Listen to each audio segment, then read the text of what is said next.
Mirasee.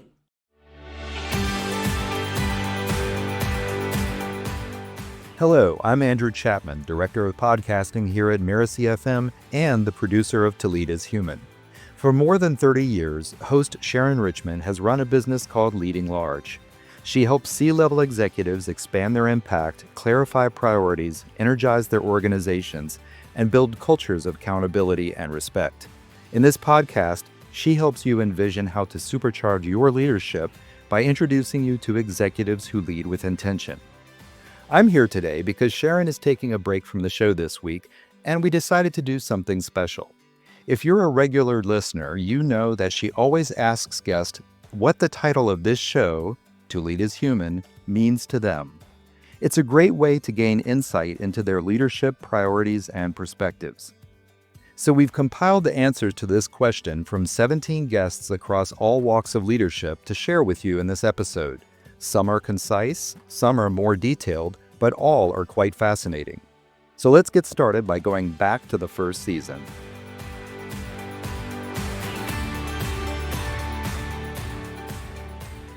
In episode 5, Sharon's guest was Shalini Verma, who is the Director of Program Management at Google. Listen as Shalini shares how she transformed her leadership and results by tuning in to her body and emotions. The title of this podcast is To Lead is Human. And I'm wondering, what does this mean to you personally as a leader? What a good question. I think a lot of it is about connecting in our humanity and realizing how much common ground, like in our hopes, our fears, our dreams, that all of us have. So a lot of it for me has been so much of a focus on the facade and what's on the surface. We're all connected in terms of like the simplest of things, right? We want to feel safe, loved, and enough. Ultimately, everything we're doing, our egos and our, everything that we're doing is in an effort to get these three things. The other thing that comes in my mind that I wanted to share was, so I've injured every joint in my body, either in a ski accident or a car accident or knees, necks, back, like you name it, I've injured it. So as I was getting older, I was having more and more pain. And one physical therapist that I work with actually introduced these yoga balls to me, which is basically like a self-massage. I would find the knots in my body. And the thing that was so powerful for me was the fact that there's fascia. I learned about the fascia, and it connects our whole bodies. And it's like, so I could have pain in my neck because of a knot in my calf, and it's pulling on all the fascias, pulling. So of course, if I just work on the neck, it's going to keep coming back because the knots are in my low back or in my calf. So I started hunting for it. Once I started discovering it, I got off painkillers. I was taking so many painkillers, I ended up with an ulcer. But I stopped taking painkillers because I was able to remove the pain with just removing these knots. And when I think of leadership and organizations, what I discovered was the same thing. If you go to the sources of pain and suffering in an organization and you don't run from it, you don't I don't want your best to make them brighter. That's what every leadership development program is all about. I want your worst. Give me your troublemakers, your misfits. There's a song that's coming up, but give me the folks that are causing the most toxicity and pain. And I've seen this, witness this for myself. When we go in there and work with them and hold space and hear them and support them and make them feel valued and appreciated, safe, enough, and loved, they're like diamonds in the rough. They're the people that become the expanded states of consciousness that lead everyone else. It is incredible. So what I've noticed, the system heals when you go to the places of the most pain and suffering. And I think that applies to organizations too. So when I think about what does it mean to lead is human, it's that kind of thing. What does it mean to be human? To go to people that are in pain, to have compassion, first for ourselves and then for others. So it is very much how I like to lead.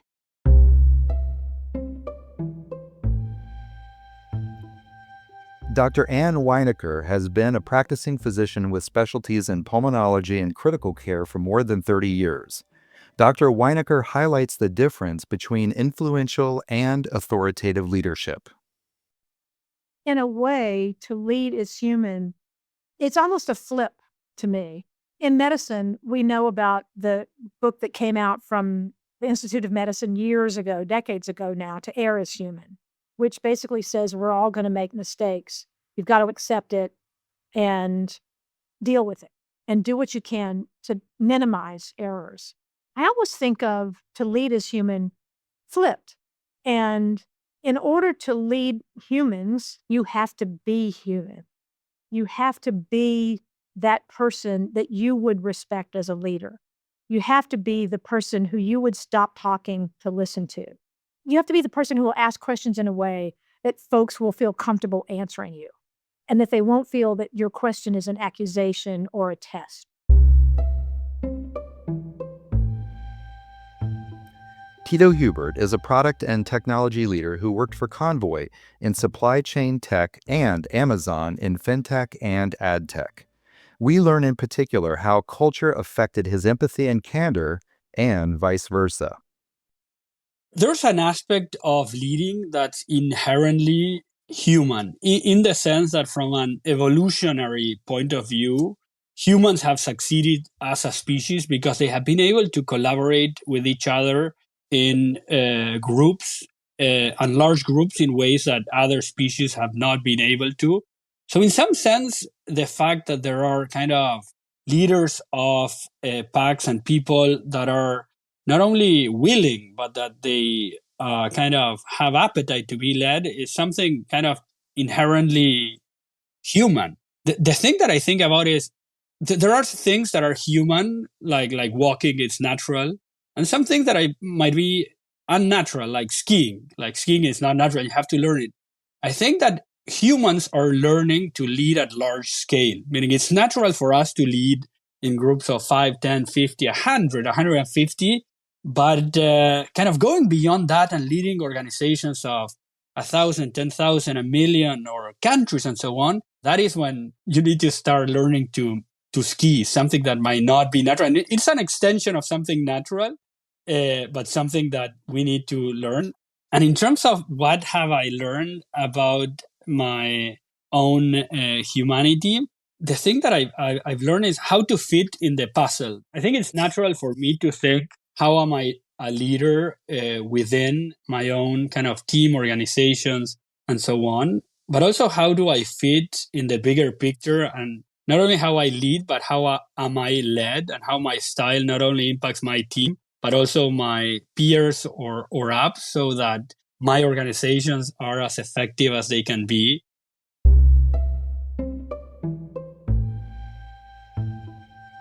Next, we have Rachel Masiris, who is the Vice President of Paramount Plus Global Content Curation. Rising from an entry position to Vice President of a major media platform during 15 years of the digital revolution, Rachel discovered her own brand of leadership along the way.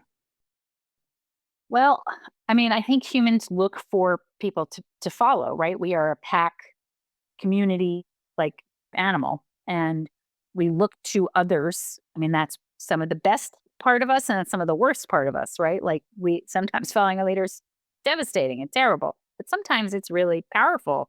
And to be human is to be fallible and to be messy sometimes and to make mistakes and owning those mistakes, apologizing when I've made a mistake. I've never had a boss apologize to me, but I've apologized to my team when I feel like I made a mistake. Like I have a tendency to be glib, make jokes. Sometimes, you think you're leavening the moment, and sometimes that was not what was required. It was tonally not really advisable. But yeah, I think people want to follow people, and they want to know that that person is not a robot. And that's what I think of when I hear to lead as human. I want to know that there's meat and bones behind that person who's telling me, I need you to march into this fire. And I have empathy and I understand what you're doing. Like, go. Like that to me is much more compelling than you must do this. It is your job. That is not inspiring to me. John Abbott is an American public media executive who held leadership roles at PBS and the WGBH Education Foundation.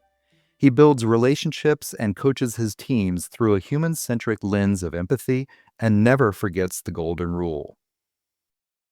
So when I was born, my dad was 55 years old. He was a big figure in my life and came up. He was a tenant farmer in Missouri. And I grew up with a narrative around struggle and what it took to, first in his family to get to college. And it was a narrative around gratitude and a lot about just humility, frankly. And I just watched him all his life be on a journey of learning and curiosity. And, he lived to 90, and I just never thought I admired so much that he never forgot that he was given a chance to be in different places in the world, to move to New York. And, for him, it was always exciting. There was always a canvas there, right? So to me, the part of that also I connected to, there's a reason why they call it the golden rule. And what I learned from my dad, when I watched him deal, he rose to be the CFO at a college, and he was a workaholic. So worked 7 days a week, and I just followed him around. If I wanted to be with my dad on the weekends, I just was with him. It was they were constructing a building, a dormitory, or, I just would, just wanted to be at his knee, right? But I learned from watching him how he treated other people. And when you say to lead as human, to me, the golden rule, treating others and remembering what it's like to be treated well and respectfully and thoughtfully and caringly, and when it's not. I know it sounds really, really basic, but trying even in those toughest moments to imagine being in that other seat. Because if, we're asking that much of everybody, creating an environment where we're thinking about treating other people the way we'd like to be treated. And to me, the golden rule is it's still a pretty good one to keep an eye on.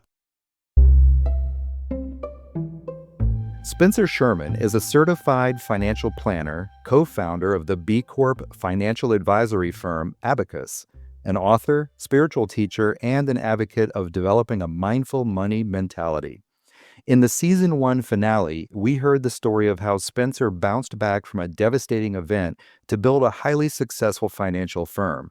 And equally fascinating, he did so using Buddhist principles that still guide his business to this day.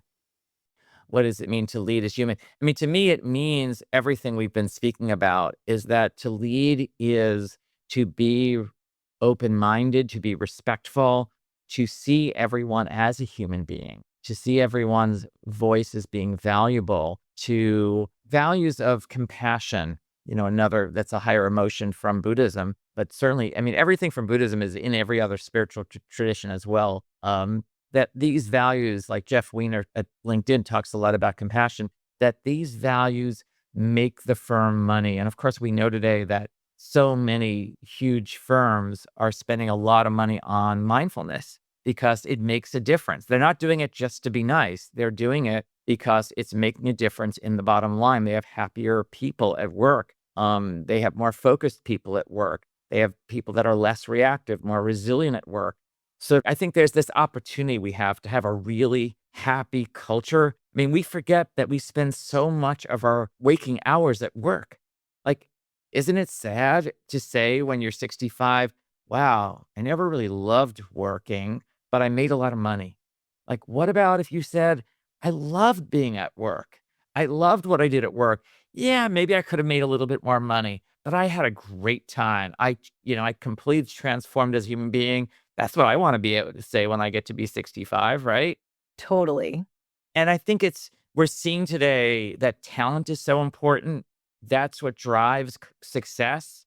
And the way to drive talent is to have a culture where you're really putting that emphasis on everybody's human abilities. I mean, one of the things that I have always said is to every leader at Abacus is make sure that everybody who reports to you is doing their favorite activities on a regular basis. If someone loves to ski, make sure they're skiing. Find out what they love doing outside of work, and then make sure they do it. I mean, that is worth so much. If the employee knows, like, wow, my boss wants me to go skiing this weekend or wants me to be surfing before I come to work, like, you want to have turned on people, happy people who are like, I love this place because they support me in doing the things that I'm really most passionate about.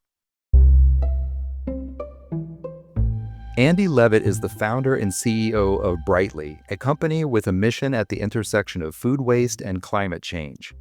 Prior to Brightly, Andy was the founder and CEO of the national plant-based meal company Purple Carrot. Having launched 3 first-to-market mission-driven companies, Andy believes in leading as a pioneer while looking out for others. But along the way, he unexpectedly discovered that there can be a price to pay for not looking out for yourself. I think that people may assign superhuman qualities to leaders and think they've got something really special and that's why they're leading. And I think in many ways, leadership is a choice, and leadership is not necessarily for everybody. But if you choose to be a leader, then you have to lead. And that is what you're signing up for. That's what you're taking. But it's also okay to be vulnerable, to be human, to reveal your shortcomings, to ask for help where you need it, and lean into the greatness that you possess and do more of that and less of everything else, and surround yourself with other people to make you an even better leader, which makes the rest of the team even better, because now you've built an organization that's so optimized around your vision as a leader and your capabilities as a leader without creating shortcomings for the gaps that we all have in our own ways. So making people understand, like, yeah, we are all human and I'm far from perfect. And you operate and make decisions with the information you have in front of you at that time, but it doesn't mean you're always going to get it right. And I think when people understand that you're acting with their best intentions at heart, hopefully everyone comes out feeling there's a sense of cohesion, a sense of purpose, and a togetherness that you as a leader sign up to be the leader. You can be human, you can make mistakes, you can apologize for them, you can keep doing and showing up for the next day. And if you've earned that trust and respect and admiration from your staff, hopefully those people help you lead even better the next day. In contrast to what you might expect of the CEO of a top 100 U.S. law firm, Tim Lupinacci leads in a distinctly humble and humanistic way. He shares his leadership philosophy, one which has helped the firm foster extremely high employee satisfaction.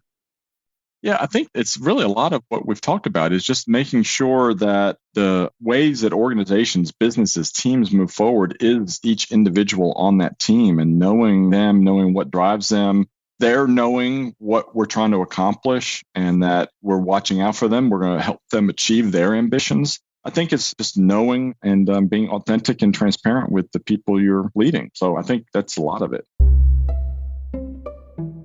Miranda Levers is the co-founder and former COO of Thinkific. In co-founding and building one of the world's largest online course platforms, Miranda brought her strong doer energy to the mix. But she also brought a highly humanistic leadership perspective that has landed the company top workplace awards. Business is just a group of people who have made the decision to come together and work on the same thing for a while. And so the more that we can recognize that no one has all of the answers, that we're all at least a little bit flawed, and collectively agree that we're just here to make it better, that is what it means to, I believe, lead and lead effectively. And so I love that thought of thinking about leadership and the humans, the beautiful humans that make up our companies and how we come together. Jonathan Reckford is Chief Executive Officer of Habitat for Humanity International. He emphasizes the importance of accountability and respect to bring out the best in people. Well, I think by definition, organizations are made up of people. And for leaders to remember, hey, we are human too. And even the sensitivity and self-awareness to go, wow, I am reacting strongly to this. Is that because this is such a bad thing? Is that because this person's behaving so badly? Or is this because I'm really tired and don't have the emotional reserves to play? And so, one of the things I always say to new leaders, and actually to all our staff is, but especially to leaders, is you need to know what you need to do spiritually, physically, and emotionally to be able to show up every day the way your team needs you. And that's going to be different for each one of you. But if you're not acknowledging your own humanity and realizing what you need to do in terms of physical and emotional, spiritual fitness, that's going to get in the way of your being able to show up and serve the way you aspire to serve.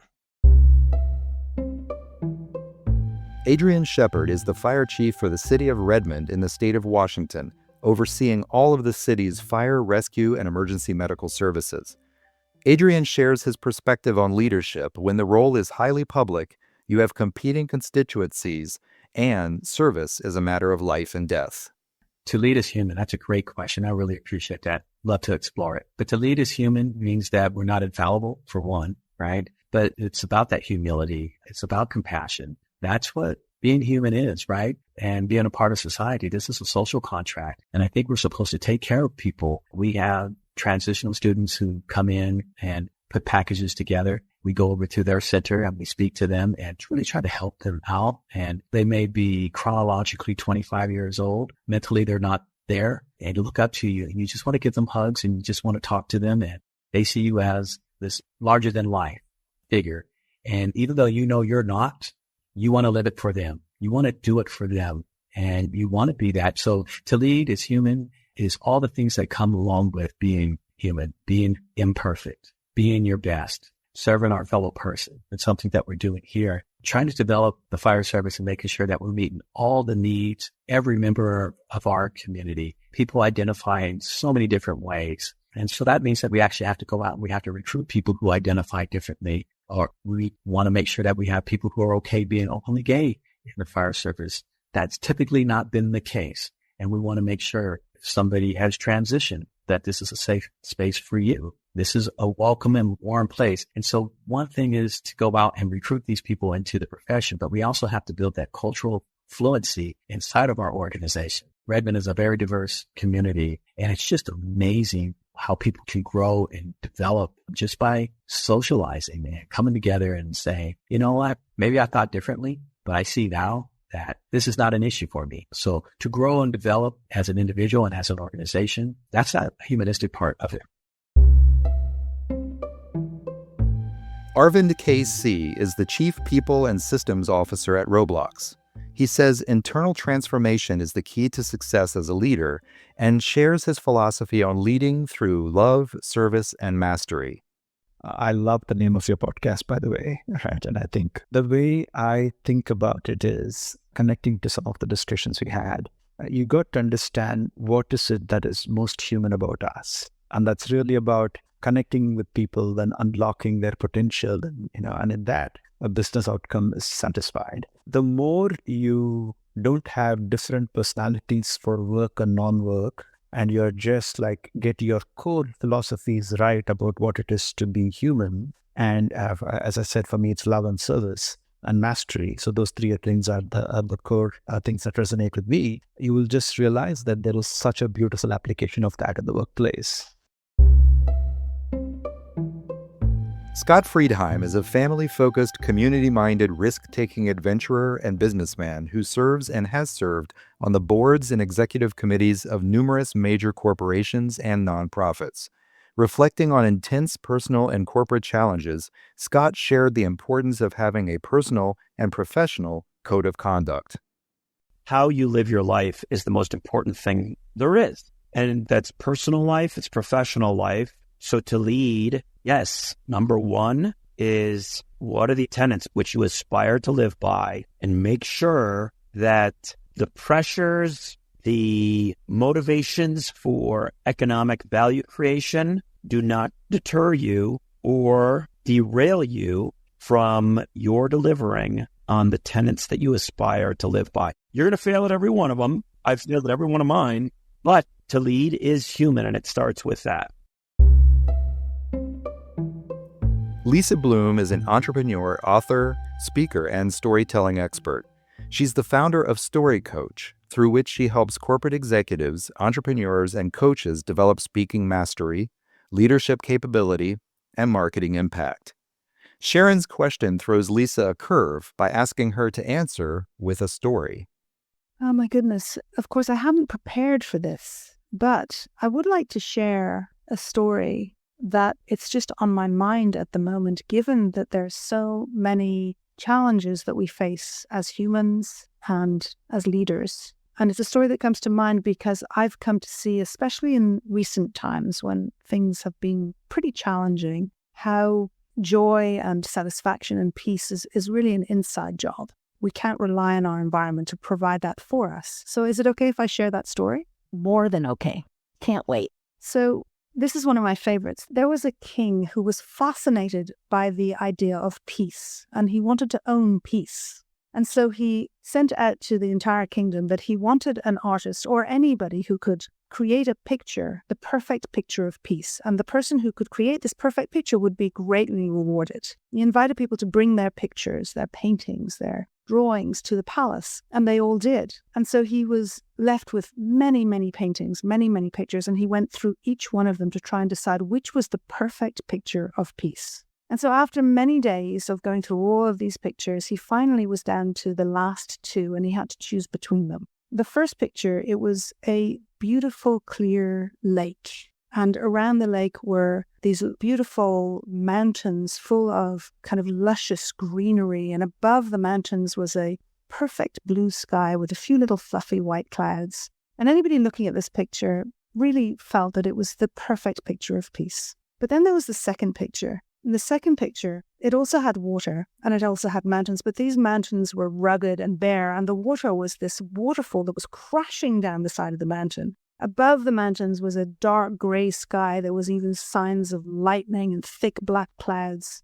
It didn't seem like a very peaceful place at all, but when the king looked closer, he noticed that behind the waterfall there was a rock, and on the rock there was a bush, and sitting in the bush was a mother bird sitting on her nest, and she looked incredibly peaceful. So the king went back and forth between these two paintings, and finally he chose the second one because he said, peace isn't just when everything is perfect and quiet and beautiful. Peace is when you're in the midst of a great storm, great challenges, terrible things happening, and yet in that moment you can sit still and you can find peace in your heart. That's the true meaning of peace. And so that was the painting he chose. Gary Ridge is Chairman Emeritus of WD-40 Company after serving as Chairman and CEO of the company for 25 years. He is also an author and widely known as the Culture Coach. One of his key principles is, don't be a soul-sucking leader. Don't let your ego eat your empathy. Have your empathy eat your ego. Show that you really do care in your actions, because you should, and your words. And don't micromanage. Micromanagement is not scalable. So, you need to take your time to be what is truly a great leader, which is a learner and a teacher. Really, as leaders, we are learners and teachers. And that should be the number one responsibility, is to continue to learn and continue to teach, so those that you have the privilege to lead can improve their competencies and add more value. Vandana Kumar leads the Indian Currents Foundation as publisher and CEO. Established in 1987, India Currents is the oldest newsroom dedicated to covering the Indian diaspora of 5 million, the fastest growing population in the United States. She highlights the importance of clarity, empathy, and adaptability in leadership. That's a very interesting title. And for the longest time, I think leaders have generally been perceived as remote, cold, one that take decisions in isolation. I grew up sort of with that idea, that's a leader. So when I had seen the name of your podcast, I said, oh, that's interesting. You actually bringing the human factor into it, which is leaders are also human. And with being human comes all its frailties. And to recognize your strengths as well as your weaknesses. I've been a very collaborative leader because I've also worked in the community space. So the very nature of that space is we work in collaboration. Setting direction is something that I still do. And I think any true leader who's successful is one that has built a pipeline of leaders for their organizations. People often don't think of that because they think of it as, am I creating my competition, or am I insecure about my role? And I get that. But the more people you build up, you're actually building yourself. You have more champions that speak out for you. There are more people that will turn to you for advice. And when you come across an area that you're not an expert or you find is a weakness, there are people that you can turn to. And I think it's a complete win-win. And finally, we have Lynn Forkas, who is a dynamic entrepreneur, endurance athlete, international explorer, and dedicated philanthropist. Lynn has led numerous teams to achieve extraordinary accomplishments, often literally putting his life in their hands and demonstrating the ultimate in leadership. We wrap up this compilation with Lynn because out of all of the 50 guests on the show so far, he's the only one who answered and then turned the question back to Sharon for her perspective. You got to care about the whole person. I mean, people, look, everyone's on your team is a person. They have a job to do, they have skills, they have experiences, they have KPIs and whatever, right? But in the end, they're a person. And they got all sorts of layers and problems like everyone else does. And if you're not in tune to what's going on in their world, then you're not doing your job. If you're just looking at that person as their output, they're not going to stay. They're not going to feel connected. They're not going to feel that they're recognized or respected. And they need to belong. And you can't create a culture of people really wanting to do something for a larger good without really caring about them and making sure that they're growing and that their needs are met and that they're achieving what they want to do. So that to me is what it means. Is lead as human means that you care about the humanity, which is all the people around you. So that's what it means to me. Is that what it means to you? What does it mean to you, Sharon? What it means to me, in part, is leading is so natural to being a human being, leading and following both. We're communal animals. I mean, I hate to say it because we don't think of ourselves that way, but we are, and we are best in teams and groups working towards common goals. We don't have the sharpest teeth. We don't have the sharpest nails. We're not the biggest, strongest creatures on the planet Earth. But when we band together, we can really accomplish a lot. And so to me, it's an encouragement to people to recognize and be willing to lean into leadership wherever they are. Lead a family, like you said. Lead a team. Lead a nonprofit. Lead your neighbors in going for a healthy walk every day. It doesn't really matter what. But I like to inspire people to say, oh, I can influence the direction that we're going in. So that, to me, is part of what it means. And I love the way you described it as well. We have to be human beings together in order to accomplish the greatness that I think is inherent in our potential.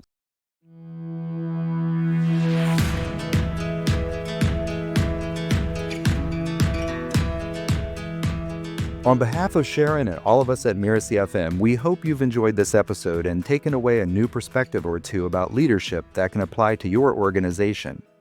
These top business leaders exemplify the principles of leading large and know that as leaders, their power comes with an equal measure of responsibility. They're also prioritizing building organizations that provide purpose, meaning, and a healthy environment for their employees. We can all learn from the challenges and successes they have experienced on their human journey. I'm Andrew Chapman, and this has been To Lead is Human. You can find out more about our regular host, Sharon Richmond, at leadinglarge.com. That's LEADING large.com. To Lead is Human is part of the Mirasee FM podcast network, which also includes such shows as Once Upon a Business and Making It. This show is produced by Andrew Chapman. Hey, that's me. And Danny Eny is our executive producer. So you don't miss any upcoming episodes, be sure to subscribe on Mirasee FM's YouTube channel or your favorite podcast player. And if you learned something useful today, leave us a starred review and tell others what you learned. Also, please share it with a colleague because the more leaders we reach, the better leadership will become all the way around. Thank you so much for listening, and we hope you'll join us next time on To Lead is Human.